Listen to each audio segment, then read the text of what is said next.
ధనుష్ లీలలు.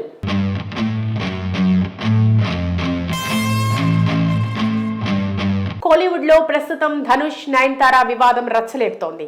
తీవ్ర స్థాయిలో ఈ వివాదం న్యాయస్థానాల వరకు వెళ్ళింది. తన సినిమా క్లిప్ను ఉపయోగించుకున్నందుకు 10 కోట్లు కట్టాలని ధనుష్ నయనతారని డిమాండ్ చేయడం,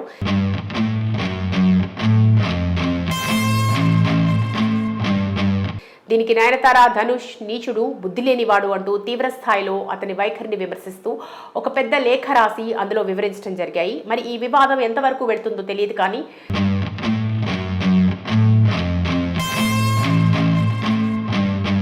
తాజాగా ఈ వివాదంలోకి సింగర్ సుచిత్ర ఎంట్రీ ఇచ్చింది. ఆమె ధనుష్ను విమర్శిస్తూ తీవ్ర స్థాయిలో రెచ్చిపోయింది.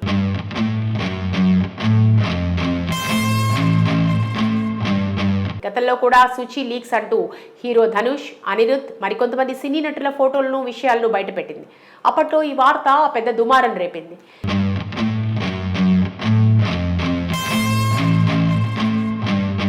మళ్ళీ చాలా కాలం తర్వాత సుచిత్ర నయనతారకు సపోర్ట్ చేస్తూ ధనుష్ను విమర్శిస్తూ వచ్చింది. తాజాగా ఆమె ఒక యూట్యూబ్ ఛానల్కి ఇచ్చిన ఇంటర్వ్యూలో ధనుష్ ఎలాంటి వాడో, అతని మూలంగా ఎవరు నష్టపోయారో వివరించింది.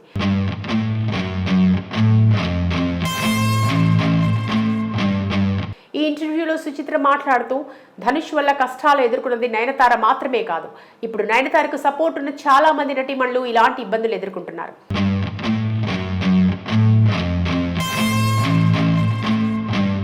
అతని వల్ల సుమారు 150 మంది నటీమణులు పలు ఇబ్బందులు పడ్డారు. నిజానికి ధనుష్తో కలిసి నటించిన మొదటి సినిమా నటీమణులకు కూడా ఇలాంటి వేధింపులే ఎదురయ్యాయి.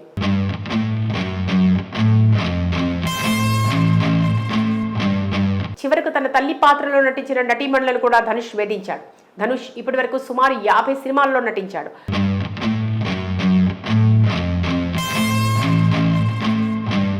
అలా ఒక్కొక్క సినిమాకు 3 నటీమణుల చొప్పున 150 మంది నటీమణులను ఆయన ఇబ్బంది పెట్టాడు.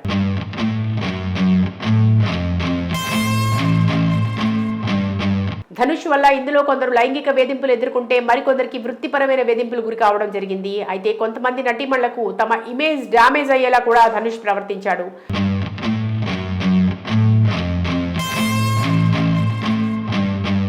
నచ్చకపోతే నయన్ మాదిరి వ్యక్తిగతంగా ఇబ్బంది పెడతాడు. ధనుష్ సైకో కాబట్టి అన్ని విధాలా ఇబ్బందులకు గురి చేస్తాడని ఆమె మాట్లాడింది.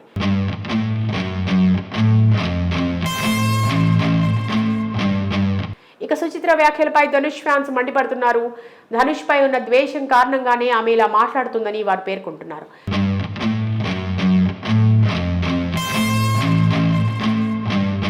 తమ హీరో నిశ్శబ్దంగా ఉంటే తప్పు చేసినట్లు కాదని తెలుపుతున్నారు. నిజానిజాలేంటో త్వరలో అందరికీ తెలుస్తాయని, అప్పటి వరకు నోరు అదుపులో పెట్టుకోవాలంటూ హెచ్చరిస్తున్నారు.